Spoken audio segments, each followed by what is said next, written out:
Be'ez Hashem Yisborach, we begin Perek Tashi, the 9th chapter in the Rambam's Hilchos Nedarim, the laws of vows, in the Seif HaFlaw. We will continue in the theme of the previous Perek regarding contextual understanding of what is the definition of this vow, specifically regarding the wording of the vow and its understanding. As the Rambam says in Halacha Aleph, that it depends on the language of the place, which that establishes what exactly is the vow. As the Rambam says, Nedarim, regarding the vows, you go after the language of the people, in that location, the Lashon with that language, meaning that's their language, and at that time, that he took a vow or he took the oath. As Rambam says, Ketzad, how so? Another inishba min bushel. They took an oath or a vow from something that's cooked. So, if it's the people of that place with that language and that tongue and with that and that timing, it depends where in history, shekarim mevushel, that they call something that's cooked. Afil l'tzali v'l'shalik, even something that's roasted or boiled. Yeah, you say cooked. You mean roasted or boiled? His asbakas, and his asr is forbidden all those entities.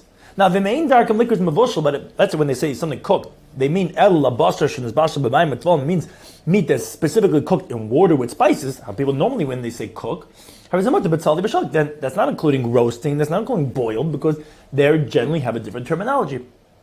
So too, if it's smoked meat, or cooked with some other hot waters from the Tveria springs, or things similar to that, again, you go after the wording of how people in that town usually speak. Because again, it's not the literal wording that's the neder. It's the understanding of what he means to say, which is expressed based on how common usage is. Halacha based, let's say neder nishba min maliach. Let's say it takes a vow or an oath from salted things. So in darkam liquors maliach, if you call quote maliach, lochalam maluchat, anything that's salted, it's forbidden all things that are salted entities. Now, the main darkam liquors maliach l'dog maliach bavad, but let's say, as is the more common, the salted thing means a salted piece of fish. That's what's called give me azalzen azach. It means a salted piece of fish. That shtick herring that's gezalzen. So it also b'dog maliach. Then it's only forbidden in a salted piece of fish. Halacha gimel nodor nishba min hakavish. Let's say you took a vow or an oath from pickled. So, im darkum liquors covers if pickle means in that culture means all pickled things, then forbidden in everything that's pickled. But the main darkum liquors covers bavad. But let's say, which is the more specific, the more finer, it means pickled vegetables. That's what is generally pickled, and that's what it means when you mean kavish. Say in asal b'kavish aliyar, can you only forbidden in pickled vegetables, and not anything that just happens to be pickled. Again, is anything that's similar to that, because that's what he really means to say. Let's say how you mix this b'nei makom currently kach umiktasim einkarim. But let's say, so you say go based on the people. Let's say some people do call it like this and some don't. Say ein hochanach harav. Here don't go after the laws of majority. And there is a sveik nedarim. Rather, it's a doubt in the laws of vows. V'chos sveik nedarim lahachmer. Any doubt regarding vows, we go stringently. Now the mother violates ein leg is not getting lashes because you don't get lashes on the suffix. Halacha heketzad how so? So let's say Nadav ben Hashem, he took a vow for prohibiting himself from oil.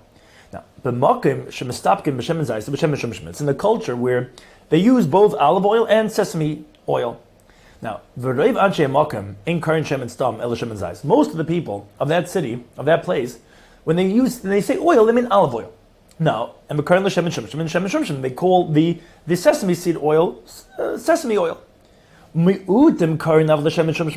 there is a minority of people that call the sesame oil just regular oil.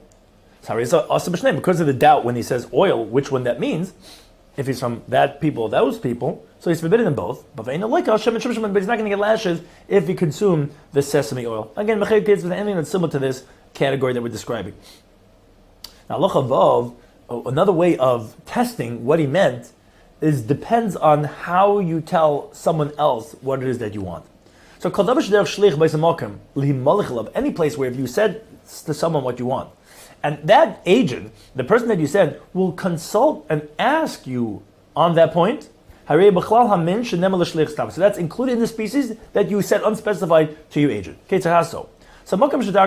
it's a place where the custom is, he says, do me a favor, you're going out anyways onto the street, get me some meat. So Amalei, he'll come back and he'll say, oh, I only found fish. Meaning, you're not going to come back and say, I only found tables, because that's not relevant at all. He's going to say, you want the meat? I found fish. So if in such a location where the shlich would come back and say such a thing, oh, I didn't find meat, I found fish, and he took a vow forbidding himself from, quote, basar, meat, so nesta after b'sadog, he's forbidden also from the meat of fish, because you see that it's somewhat in the category, because he would say, oh, I don't know what to do, I couldn't find some ribs, I found fish. And is anything similar to this where the agent will ask, oh, I don't know if you wanted that, that would be okay? You see that's included in the category. Now, that's subjective. But any place, objectively, if someone takes a vow prohibiting himself from meat, that includes the meat of fowl, meaning chicken is included in, quote, meat, for the halachas of Nedarim, and he's forbidden in the intestines of some kishke is forbidden, and he's permitted in grasshoppers. Those are objectively, regarding fish is subjective, depending on the place, for the shlich to ask, but chicken definitely included, and grasshoppers definitely not included. Now, the maran hadvarim, but if it's evident, that when he took the vow, his intent was only for the meat from animals, or only for, let's say, fowl and meat. Then he's going to be permitted in that of the meat of fish. Even in a place that the agent would normally consult, but if you could tell, again, like we said from the context, you could tell this guy, he wants meat, he means making a barbecue, and he's not making fish, so if he took from basa, he actually would then be permitted in the fish. Now, look, Ram continues regarding what happens if a person takes a vow from certain types of foods, what's included. So, if someone takes a vow prohibiting himself from cooked food. So, is permitted in an egg, that wasn't so much cooked that it became hard boiled. It's only soft boiled, so that's not included in being cooked. So if someone takes a vow for prohibiting himself from something that's made in a pot. So we're only talking about things which you normally boil up in the pot. Could go in rephrase like groats or levivos, and which is like a dumpling, like a dough that's fried, made out of flour. And things like that, where that's a ma'aseh gedera, it's meant to be made in pots. Now, but let's say let's say it doesn't say ma'aseh gedera, which that sounds like that it's in that category. No, he says whatever's put and made in a pot. Oh, then Hariz also b'chol masvash gedera. Then he's going to be also not only a dumpling and groats, but also anything that happens to be cooked in a pot because it's anything made in a pot. In contrast, when you say ma'aseh gedera, it's not anything made in a pot. It's things that are normally boiled in a pot. Someone takes a vow prohibiting himself from fish. So, mutter b'tzir is permitted in the brine, which that's the fats of the fish with the intestines all mixed together. Ubemurishal dogim is also permitted in the fats of the fish, which does not have intestines, which is some type of the juices from the fish. He's permitted that. That's not the fish itself. Someone takes the vow prohibiting himself from milk. Mutter b'kayim is permitted in the whey. That's although it comes from the animal from the udders, but it's the water part that separates from the milk. That's not included in chalav. Again, when it's separated. So to the brine, when it's separated, it's not the fish itself. Let's say he takes a vow prohibiting himself from the whey. Well, the mutavachov is permitted milk. The whey is not the milk. If he prohibits himself from cheese, well, also is forbidden in cheese, that includes whether it's salted or unsalted cheese. Someone takes a vow prohibiting himself from wheat. So, it's forbidden in the wheat, whether it's raw or whether it's cooked. Now, let's say he says, chita chitim shani time. Chita, as we're going to explain, is like the wheat. Chitim is like the grains. It says, shani time, I take a vow that I'm not going to taste any of this wheat and grain. So, asben, he's forbidden to them, bein kemach, bein pas, whether it's flour, whether it's bread. It's at any stage of this that he's prohibiting himself. Let's say, however, this is where it's going to be different, chita or chitim. Let's say it says chita shani time. This is in the singular. Wheat. I'm prohibiting that I'm going to taste. Well, then asaba afoy. He's forbidden to eat it when it's baked, because the word chita is singular, so it sounds like it's definitely not intending just for one granule of grain. He must mean bread which is baked, which is one entity. But a mutalachas. But then he's allowed to chew the raw grain because that's in the plural. Let's say he says the other way around. Chitim shani time. He says, I take a vow, I'm not going to taste grains. He's saying the plural. Well, the mutabah is permitted in baked bread because, again, chitim sounds like plural, which are the granules themselves, but not baked bread, which is one entity. So he's permitted in the bread, but again, he's not allowed to chew the granola, the separate pieces of the grain. Let's say it says chitim shani toim. Again, like we said before, wheat, grain, if I'm going to taste. So also ben ba'afer ben lachas. Well, he said both terminologies here, so it's going to be forbidden whether it's baked or whether it's the granules themselves, because he's saying in the singular and the plural. Now, moreover, if someone takes a vow prohibiting himself from grain, only prohibiting the 5 species of grain, which is wheat, barley, spelt, rye, and oats. If someone takes a vow prohibiting himself from vegetables, so mutabidluin is permitted in squash, which, because that's only eaten when it's cooked. In contrast, yarek connotes something that's even eaten raw, so squash and gourd, that's not going to be included. If someone takes a vow prohibiting himself from leek, mutabikafloites, which is a type of leek, it grows in Eretz Yisrael, but it's considered a separate species, although it's similar. Therefore, it's not included in that prohibition. If someone takes a vow prohibiting himself from cabbage, he's prohibited in the juices. This is unlike, let's say, the fish, for example. It's forbidden in the juices that come out when you cook the cabbage. And the reason is the vegetable soup is like the vegetables itself. Now, but let's say he takes the vow prohibiting himself in the vegetable soup. He's permitted in the cooked vegetable themselves. The soup does not include the vegetable includes the soup. If someone prohibits himself from the gravy, he's permitted in the spices. If permitted himself in the spices, is permitted in the gravy. Those are 2 separate entities. If someone takes a vow prohibiting himself from the groats, which is the ground beans, that would include, he's forbidden in the dish that's a thick consistency from the ground beans, that's still included, still the same grease, and therefore it's going to be forbidden. If someone takes a vow prohibiting himself from produce that grows from the ground. So also there's been all produce that grows from the ground, but he's permitted in mushrooms and truffles. The reason for that is because they don't nourish from the ground. They're not really peiros haaretz. They grow from the ear. They're fungi. They just happen to be on the ground itself.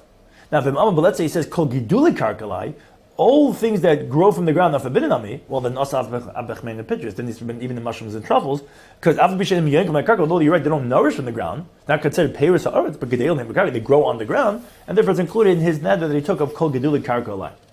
The Tibber takes a vow prohibiting himself from the fruits, the produce of this year. So also yes, forbidden all the produce of that year.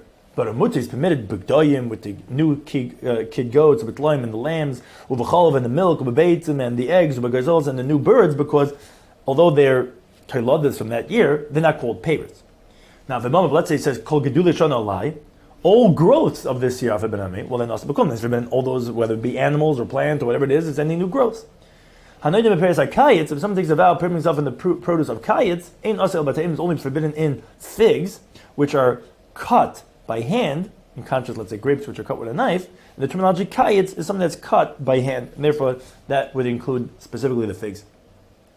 Lochi Gimel Rambam continues regarding, as we had started off this parak, that the understanding is defined based on time and location. Lochi Gimel. And all these things, and all things similar to this. Says the Ram, you have to be careful with the primary principle. And that is, we're not literalists, where you go based on the vernacular of people, which is specifically in that place, with that language, in that time.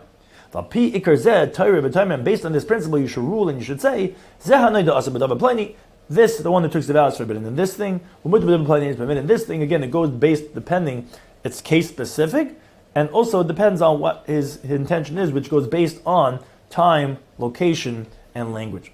Now, look at that. Rambam continues regarding how do we define what's included in the prohibited entity and what's considered something different. Someone takes a vow prohibiting something from grapes, and this is a little bit different than the previous halacha, because this is not really so much in subjective about, what does that language mean? No, we know what it means. The question is, what does it include? What does it encompass? So someone takes a vow prohibiting something from grapes, is permitted in wine, even new wine, although that's like grapes that were just squeezed, but it's something else. Let's say he takes a vow prohibiting himself from olives. It's permitted in oil. For a vow prohibiting himself from dates. It's permitted for the honey of the dates. Again, it's not dates, it's honey of dates. It's called something else. Let's say Minhas Sesvanies. He takes a vow prohibiting himself from the inferior grapes which remain on the grapevine already still on the fall, which they make vinegar out of that.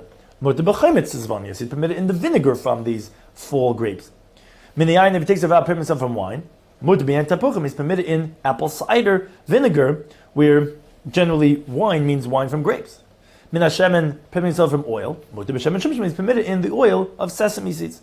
Mina Dvash makes a neder permitting himself from honey. Mutter b'dvash tamar is permitted in date honey, because generally honey means that from bees. Mina Chaimitz permits himself from vinegar. Mutter b'chaimitz zvani is permitted in the vinegar of the late season grapes, because generally he's going on the high quality ones to make vinegar out of it. Mina Yark, if he prohibit himself from vegetables. Mutter b'yarkes sodeh, he's permitted in vegetables that grow from the field, because generally vegetables means that which is cultivated and grown in a garden, not just wild in the field. As the Rambam explains, when they should call Elah, because all these that we explain, Shem Levayim, there's a secondary name to them. He said the general thing, wine, let's say dates, not honey, not date honey. He says grapes, not wine. All these things have a secondary name in that place, and therefore again it's going to be considered as a different entity. Anything that's similar to that. Halachah tezvav. If someone takes a vow to permit himself from clothing, so mutter b'sak, he's permitted to cover himself with a sackcloth that's woven from the hair of an animal, ubiyuriya, which is a thick garment that is not stitched, ubechamila, which is a thick curtain, which is to protect from the elements. Again, these are all not begodim, they're all not garments, so therefore they're not included in the neder from the ksus. Let's say in the bas. Let's take a vow to permit himself from a house. So asabali is forbidden in the upper story, in the loft. Shali b'chlal bais, because the upper story is part of the house. But let's say Nedarim and Aliyah, it takes a vow to permit himself from the upper story. Well, then mutter b'bayis, the house itself is not secondary to the loft, and therefore he's permitted in the house. Min dargish. Let's say he takes a vow to permit himself from a dargish, which is a small bed that, which would be like stepping to the larger bed. So that's only from that small bed, but he's permitted in the regular bed. But Minamita makes himself forbidden from a bed. He should be forbidden even in this dargish. It's like a small bed, which is subsumed under the category of a mita. If someone takes a vow that he's not going to go into this house, so what is considered in this house? He's forbidden from the door frame and inward. Let's say let's say he takes a vow he's not coming into this city. So Mutli Kanas L'Tchum is allowed to go into the Tchum, which is 2,000 amas from the city end, but V'asli Kanas L'Ibur is not allowed to go into the Ibur. The Ibur is that when you have a distance of 70 amas and 4 tfachim all around the city, like a pregnant woman that sticks out, that's considered the Ibur, the pregnancy of the city, which is considered as halachically like the city, and therefore even though it's out of the city limits, that would still be considered part of the city which he cannot go into. Halach Yidzayin, Hanoida Hanoah B'mnei Ha'ir. If someone takes a vow permitting himself from the residence, this residence of the city, now and the person came to live in that city and he's been there already 12 months, and then he's not have pleasure from him, because to be considered a resident is if you're there 12 months. Listen, that mutter is permitted. So although he's been there already 6 months, it's not considered yet a resident. But let's say not b'nei here, from someone who dwells in the city. If a person's there at least 30 days, then also Hazman, then you'll have benefit from him because he's considered at least a dweller after 30 days. But less than that, then mutter, he could have benefit from him. If someone says he's taking a vow, prohibiting himself to have from that water that draws from that spring. So then he's forbidden in all rivers that nurture from that spring, even those that are higher than the spring. And is Rambam to say that if it's a river that flows from that spring, which is lower down than that, which that obviously is coming from that, then it's going to be forbidden to have from that water. Now, and the chiddush is, although the name changes, they don't call it based on that spring. El Nahar Ploin, Ploin, they call it that river, that spring. And and they don't give a different name for that spring that he's taking a vow, meaning it does not have the same name, even a secondary name it doesn't have for that primary spring that he had said he's not going to have benefit from it. But since ultimately it is the source of that river, even though it has a totally different name, he's forbidden in all those rivers. Now, but let's say he took a vow specifically from that river or from that spring, and not whatever comes from that, then again, which is the theme that the Rambam is talking on this parak, then he's only forbidden in all those rivers that have that name. It could be the same river, but if it changes name, well, that's not what he took a vow on, and therefore that would be permitted. Halacha Tes Rambam continues regarding what happens if someone takes a vow from a certain group of people. If someone takes a vow, permitting himself from the seafarers, from those that go on the sea. So mutter b'yishrei hayabasha. So he's permitted to have benefit from those who live on dry land. Let's say b'yishrei hayabasha. Let's say he took a vow permitting himself from those who live on dry land. Also b'yadayam, he's forbidden even from those who go on the seas, because although they go out and they're out on the deep seas for long periods of time, but those who go on the seas, they're definitely part of people that live on dry land too, and they're included in that neder. Let's say let's say take a vow permitting himself from those who see the sun. He's still asab assuming he's forbidden in a blind person, although he cannot see the sun. Because that wasn't his intention. It was really whoever the sun sees it, because he didn't say from min haroim, from those who could see. So therefore, the only thing that's being excluded are fish or a fetus, which the sun doesn't shine on them. But a blind person would be included in that. So let's say another Mishchei Rosh, let's say he takes a vow prohibiting himself from old dark-haired people. So also Bekirchim, although he doesn't have any hair, let alone dark hair, he's forbidden in a bald person, because he didn't say Bali Seir, people have hair. He meant those type of people. And so to Bali Seirs, even old people, although they have white hair, are considered, they're called in the category of dark-haired people. But it's permitted in women to have benefit from, and from minors, because the dark-haired people referred to men. Because men, sometimes you see their hair, sometimes not. So there's no way of calling them covered hairs or uncovered hairs. So you just call them dark-haired, because most men have dark hair. But women that are not allowed to uncover their head, they're always called mechusei rosh. So if you meant women, you would have said those who cover their head. Little children, their head is always uncovered, you would have called them meguli rosh. The fact that you used terminology dark-haired, you meant men, whether they're bald or even if they have white hair. Now, but let's say the terminology dark-haired refers to all types of people, well then also bakol, then it would be forbidden everyone, men, women, and children. Halacha chaf.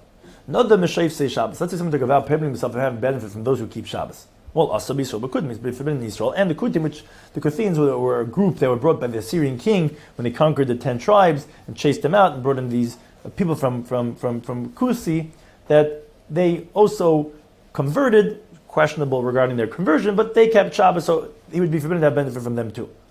Let's say Nadim O'eli Yerushalayim. Let's say took a vow forbidding from those who make the pilgrimages to Yerushalayim 3 times a year in the Yom Tovim. There also be so mutter because they would only be forbidden in Jews who are oil regel, and he'd be permitted to have benefit from kutim. The reason is because his intention was only el lamisha mitzvah lavlas Yerushalayim. Someone who has a mitzvah, a commandment to go up to Yerushalayim. In contrast to kutim, the Markevas Mishneh explains they don't have a mitzvah of a legal regel because they don't have a portion of Eretz Yisrael. And the halacha is that whoever does not have a karka does not have a chiva legal regel, and therefore they weren't included in that neder. Now, b'noidim emnei noyach. Someone takes a vow prohibiting himself from the Noahide children. Mutar b'Yisrael is permitted in the Jewish people, because although everyone comes from Noach after the Mabul, but she'ein nikra b'nei Noach, again, the terminology b'nei Noach is elashar umis, refers to the other people, the Jewish people not called b'nei Noach. Halacha vav, let's say Nodim Ezer Avram, let's say he took a vow prohibiting himself from the descendants of Avram Avinu. So Mutar b'nei Yishmael is permitted in the sons of Yishmael who come from Avram, or b'nei Esam who comes from Yitzchak, which comes from Avram.